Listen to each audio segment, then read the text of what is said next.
how much can a single administration truly reshape a nation's landscape? I mean, just think about it. From the economy, foreign policy, healthcare, justice, the ripple effects, well, they can be absolutely massive, right? And incredibly complex. Welcome to the Deep Dive. We're about to unpack precisely that. Our mission today is basically to quickly and thoroughly dive into this huge amount of information we've got from a comprehensive new analysis. It's titled, From Jobs to Justice, the Trump Era Examined. Again, we're really here to give you a shortcut, to help you get exceptionally well informed on this pivotal period U.S. history without feeling overwhelmed. And we'll be exploring multiple perspectives presented right within this source material. So get ready for some surprising facts, maybe a few aha moments. It's definitely going to be a journey of discovery. Yeah, and what's really compelling about the source material, I think, is its ability to help us connect the dots. It allows you to understand not just what happened, but really why it mattered. We're here to help you think critically about the implications, long after the headlines fade. All right, let's dive straight in there. Our source immediately flags economic growth as a core focus of this administration. What's the kind of headline figure that really sets the stage for their economic analysis? Well, what's really insightful here, according to the source, isn't just that 4.2% GDP growth in Q2 2018. It's that this figure marked a pretty significant and maybe unexpected return to growth rates over 3%. That was a level some economists had actually thought was quite challenging to hit post-recession.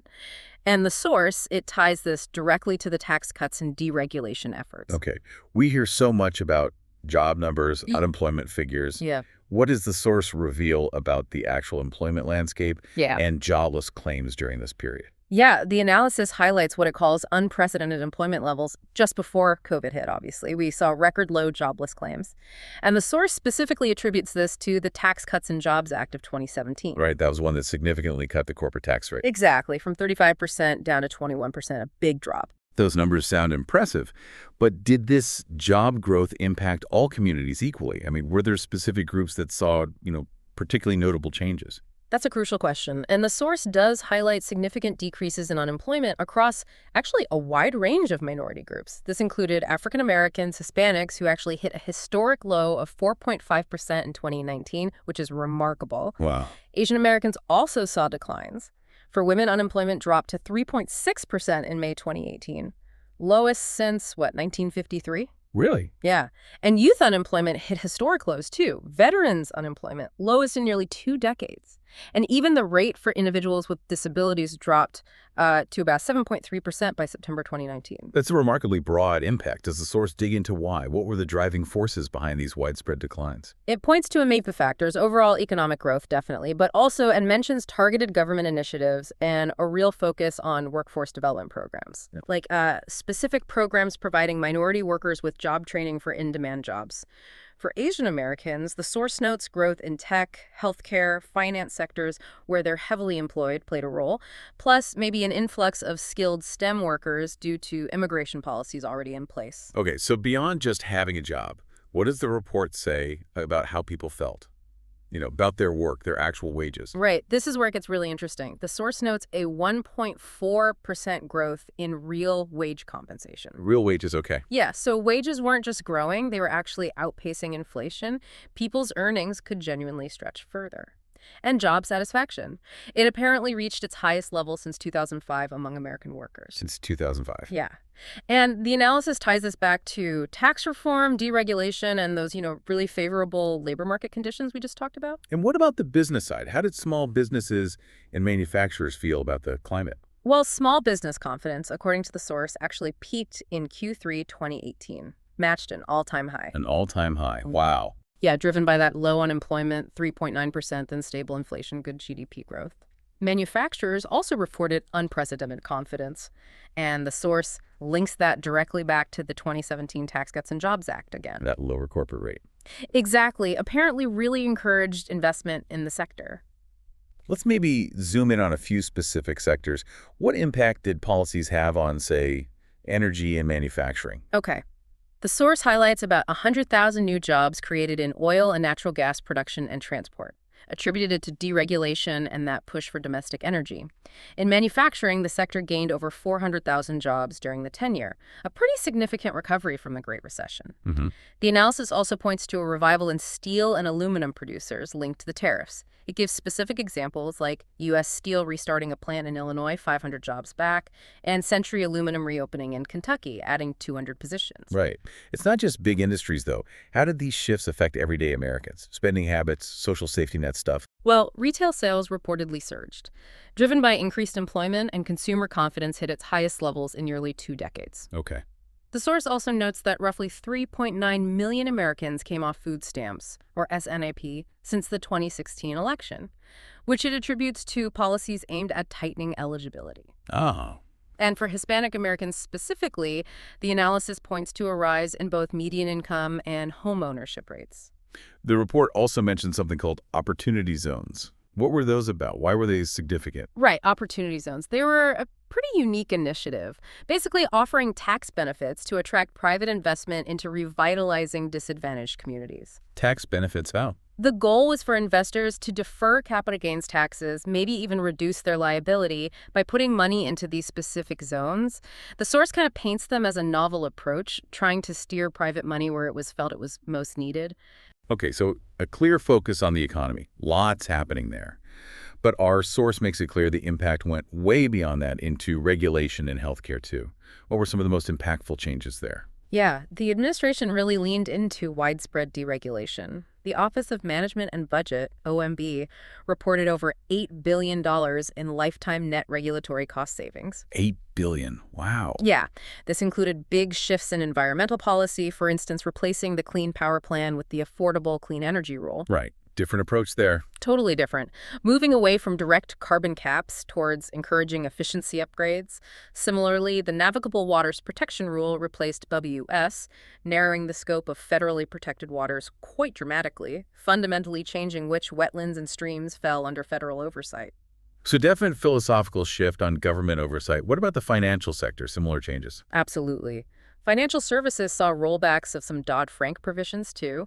The source clarifies these were particularly aimed at easing compliance for smaller banks and credit unions. Okay, the argument be? The argument was this would foster more lending and, ultimately economic growth. And how did they manage such broad rollbacks? Was there a specific tool they used? Yeah, that's a great point. This brings up the Congressional Review Act, the CRA. The source points out the CRA was used in an unprecedented way during this period. To repeal regulations from previous administrations, the stated aim was reducing what they saw as excessive government intervention. Let's pivot to healthcare then. Always a huge topic. Right. What were the administration's main focuses there, according to the source? Well, the initiative seemed aimed at minimizing financial burdens on households. We saw legislation enhancing the National Suicide Hotline, leading to the 988 number we know now. Right. There was also the Right to Try law. That sought to empower patients, expand access to experimental treatments not yet fully FDA approved. And what about drug costs? Any impact there? The source notes changes to the Medicare 340B program in 2018 saved seniors an estimated $320 million on drug costs. There was also a big increase in generic drug approvals by the FDA. And interestingly, big pharma companies like Pfizer, Merck, Novartis announced pauses on price hikes right after the administration's blueprint came out. Suggests a direct response to that pressure. The Affordable Care Act, Obamacare, was obviously a huge part of the conversation. How did the administration address it? They expanded the use of short-term health insurance plans, also expanded eligibility for association health plans, AHPs for small businesses. Arguing they were lower-cost alternatives. Exactly. And a major policy shift was eliminating the individual mandate penalty. No more fines for not having insurance. According to the source, this policy change contributed to an estimate of 2.3 million Americans expected to lose coverage. Right. The Independent Payment Advisory Board, IPB, under Obamacare, that was repealed too. What about healthcare in rural areas and maybe some of the more sensitive areas like reproductive health? Yeah, the source notes the USDA invested over $1 billion in rural healthcare. Enhanced access for about 2.5 million people across 41 states, including supporting telehealth. Okay. On reproductive health, the administration proposed stricter rules for Title X funding, aiming to ensure federal tax dollars didn't inadvertently fund abortion services. The Mexico City policy was reinstated and expanded to all global health aid. Which restricts funding for organizations involved in abortion overseas. Correct. And an executive order aimed to let entities opt out of providing contraceptive coverage based on faith. Plus, a midnight regulation that prevented states from defunding abortion facilities was overturned. Okay. Shifting now to justice and public safety. What were the major actions and impacts our source highlights here? A really key area was judicial appointments. You had Supreme Court Justices Neil Gorsuch in 2017, Brett Kavanaugh in 2018. Right, very significant appointments. Hugely significant. The source emphasizes these shifted the court's ideological balance towards a conservative majority, potentially influencing legal outcomes for decades. Beyond the judiciary, what about crime and law enforcement support? Federal initiatives focused heavily on protecting officers, included $137 million for the OPS hiring program for jobs, recruitment, community policing. Project Safe Neighborhoods, PSN, was updated to combat violent crime. The source links this to reported drops in cities like Chicago, a 15% homicide drop from 2016-2019, and Kansas City. An executive order also specifically targeted dismantling transnational criminal organizations like drug cartels, and the FBI reported an overall decline in violent crime back in 2017. And gun control, that persistent debate. Any action there? The administration did implement a ban on bump stocks. Ah, right, the devices that speed up firing. Exactly, allowing semi-automatics to fire much more like automatic weapons. That was banned. The opioid crisis was just devastating during this period. How did the administration respond, according to the source? It was declared a public health emergency in October 2017 that brought significant resources. Efforts included a DEA surge in April 2018, led to arrests of 28 medical professionals for excessive opioid prescriptions. Wow. The Prescribed to Death Memorial raised public awareness. Policies aimed at reducing high-dose opioid prescriptions.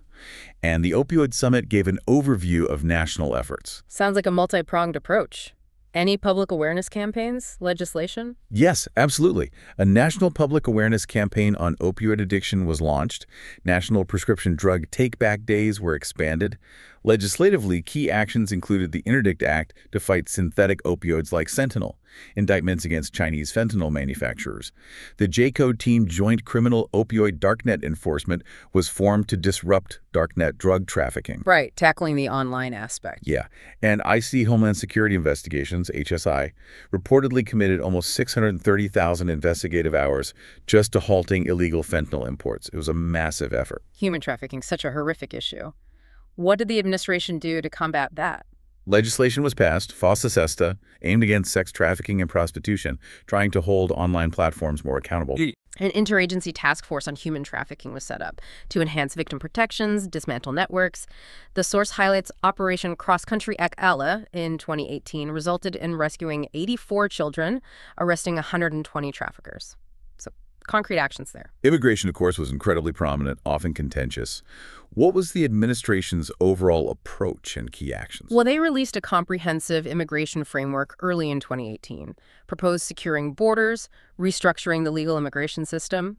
Congress approved $1.6 billion for border security in FY 2018, included funding for physical barriers like the San Diego border wall section. The National Guard was deployed to the border to assist Border Patrol, and enhanced vetting procedures were put in place for travelers from several predominantly Muslim countries. And what about enforcement actions within the country?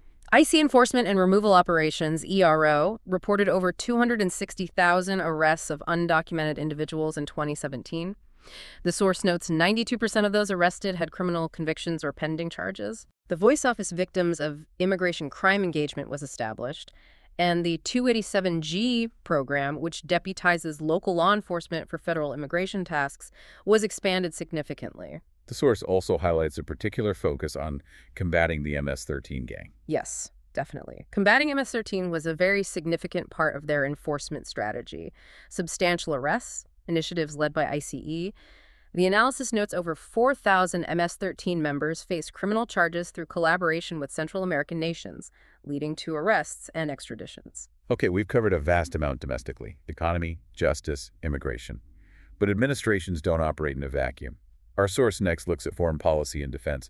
What was the defining philosophy there? America's stance on the global stage. At its core, it was clearly America first. That was formally laid out in the 2017 National Security Strategy. This approach really prioritized national sovereignty, economic prosperity, military readiness. That's a pretty big departure from past multilateral approaches, wouldn't you say? Definitely signaled a shift. More unilateral, maybe transactional. Yeah, that seems fair. Trade was a constant headline. What were the big shifts in trade policy? What were the stated goals? A huge one was replacing NAFTA with the USMCA.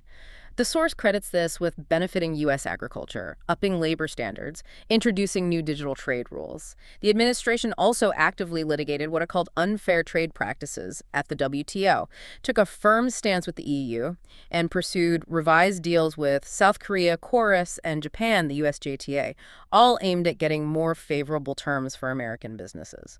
Did these efforts lead to specific deals or market access wins? They did, according to the source. It highlights $12 billion in deals with Vietnam manufacturing, agriculture, energy investments. The U.S. won a WTO dispute over Indonesia's agricultural import restrictions, reopened Argentina to American pork. Ah, pork to Argentina, okay. And maybe most notably, American beef exports returned to China after a 15-year ban. What about the more controversial tactics like tariffs? How were those used? Tariffs were definitely prominent. Imposed on steel and aluminum in 2018, explicitly aimed at boosting American manufacturing.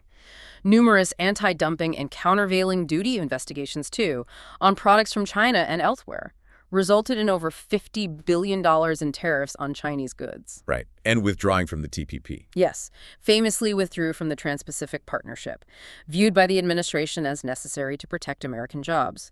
The source also notes up to $12 billion in aid was approved to help farmers hit by the trade tensions. How did energy policy play into foreign relations? Was it used diplomatically?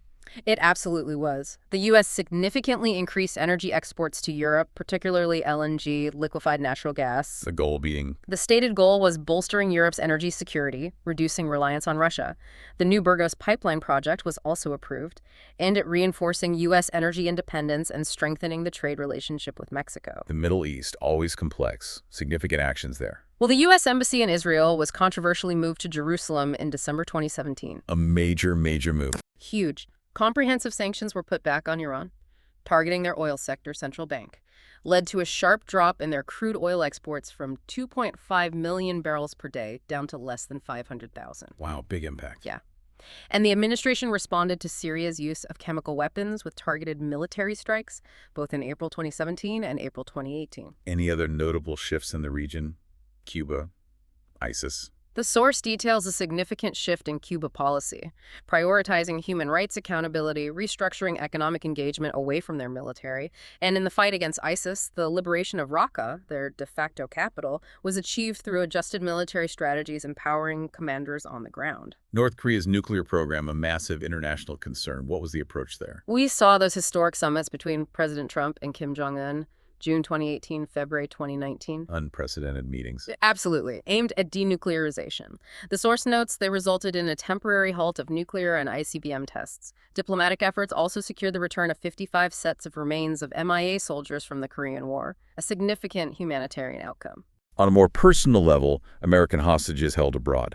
How is that sensitive issue approached? Clearly a priority. The source indicates over a dozen American hostages were freed in the first 4 years, through a mix of diplomatic negotiations, strategic pressure, working with international partners, including setting up the Hostage Recovery Fusion Cell to coordinate efforts. And Russia, given ongoing concerns, what was the strategy? The response seems pretty firm, according to the source. The Seattle consulate was closed, 60 Russian diplomats expelled in 28 times. Right. Kaspersky software was banned from U.S. government systems due to cybersecurity worries. Targeted sanctions hit various Russian entities, individuals, oligarchs like Deripaska, companies like Rosneft, Gazprom, to counter cyber capabilities and perceived aggression. And the administration provided enhanced military and economic support to Ukraine's armed forces. Let's broaden out again to defense and national security overall. Key changes to military posture strategy. Defense spending went up significantly. The NDAA authorized $700 billion in FY18, $716 billion in FY19. The military got its largest pay raise in nearly a decade. Oh.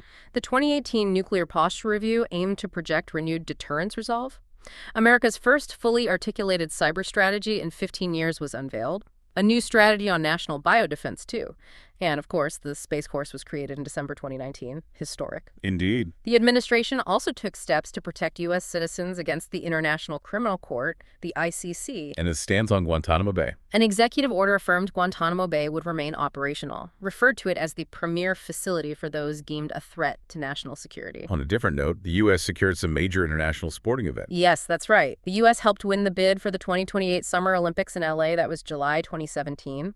and was part of the U.S., Mexico, Canada United bid for the 2026 World Cup. That was June 2018. Big wins on the global stage. Okay, finally, let's turn to veteran care, a crucial area. What were the significant improvements made to the VA, the Department of Veterans Affairs? A major piece of legislation was the VA Accountability Act, aimed to improve employee evaluations, empower managers to act on poor performance. The source notes this led to over 4,000 employees being removed. 4,000. Yeah. Protections for whistleblowers within the VA were also strengthened, and the Office of Accountability and Whistleblower Protection, OAWP, was set up to support them.